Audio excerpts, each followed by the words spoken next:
चलो चलकर आगाज करते हैं। जो चल रहा है उसे छोड़कर नई शुरुआत करते हैं। अरे अभिव्यक्ति आजादी की लड़ाइयाँ बहुत लड़ी, अब चलकर राष्ट्र हित में कुछ बात करते हैं। नमस्कार, मैं रवीना, मंचस्थ मान्यवर, मुख्य अतिथि, शिविर, गणमान्य व्यक्तियों और यहाँ पर उपस्थित युवा शक्ति का अपनी इस जन्मभूमि चौहटन में हार्दिक स्वागत एवं अभिनंदन करती हूँ।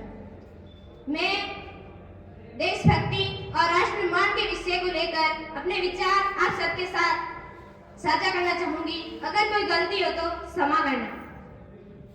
कि देशभक्ति वो नहीं जो हम पर थोप दी जाती है, देशभक्ति वो नहीं जो हम पर थोप दी जाती है, देशभक्ति वो है। प्राचीन, मध्यकालीन और वर्तमान भारत के उदाहरणों से ये स्पष्ट करना चाहूंगी कि जब हम फिरंगियों के फेरे में फंस गए थे, तब रंदे बसंती चोला की एक आवाज पर टोलों के टोले उमड़ आते थे। लोग मर जाते थे, मिट जाते थे, फांसी चढ़ जाते थे, किंतु अपनी देशभक्ति साबित कर रहे होते थे, क्योंकि ये देश की उस वक्त की कसौटी थी। उसके बाद 61, उसके बाद 62, 65 और 71 में 71 के युद्धों में अपना सुहाग गवा देने वाली औरतें जब घर के हालात यूं जाया करते थे कि प्यार भी भरपूर गया, मांग का सिंदूर गया, नन्ही नन्ही हालों की लंगुटियां चली गई, छोटी छोटी बेटियों की चोटियां चली गई, ऐसा एक विस्फोट हुआ, पता ही चला नहीं। अरे आपके लिए एक आदमी मरा है साहब, किंतु मेरे घर की 2 रोटियां चली गई, मेरे घर की 2 रोटियां चली गई वाले हालात पैदा हो जाने के बावजूद भी एक माँ अपने बेटे को सरहद पर दुश्मन की धज्जियां उड़ाने के लिए भेज दिया करती थी और उसे पत्र लिखाकर यह भेजा करती थी कि अम्मा ने खत लिखा है बड़ी ही चाव से, पुत्र मेरे ना घबराना, इंच भी पीछे ना हटना, चाहे इंच इंच कट जाना। इस तरह पूरा परिवार अपनी देशभक्ति साबित कर रहा होता था।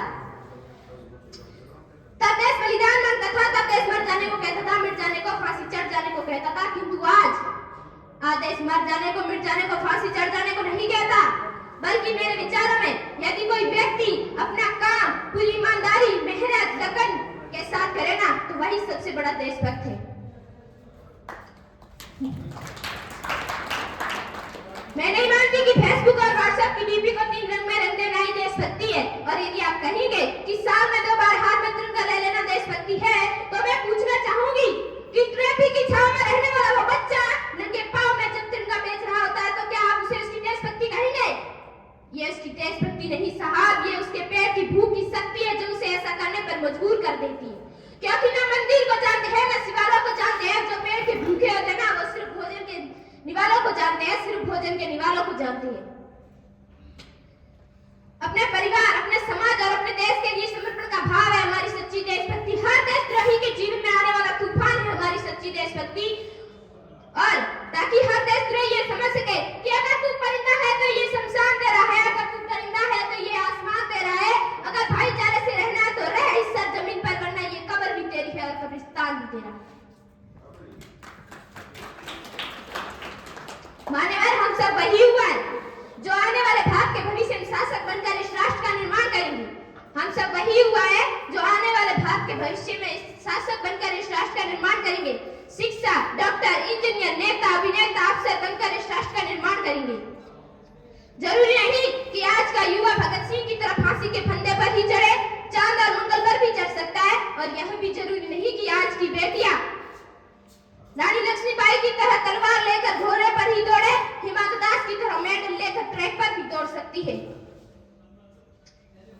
ट्रैक पर भी दौड़ सकती है।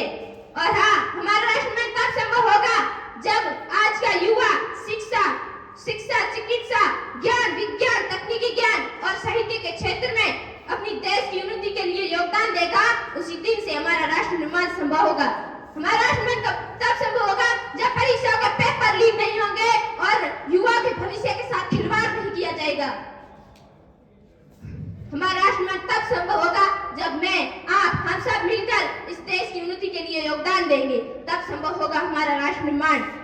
और अग्निवीर योजना के आने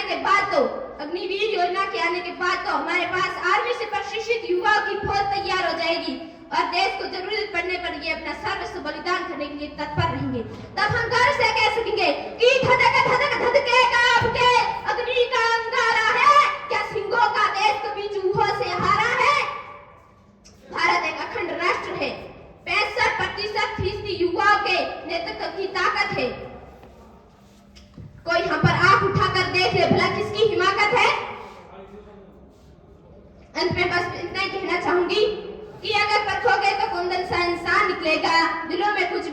करने का अरमान निकलेगा।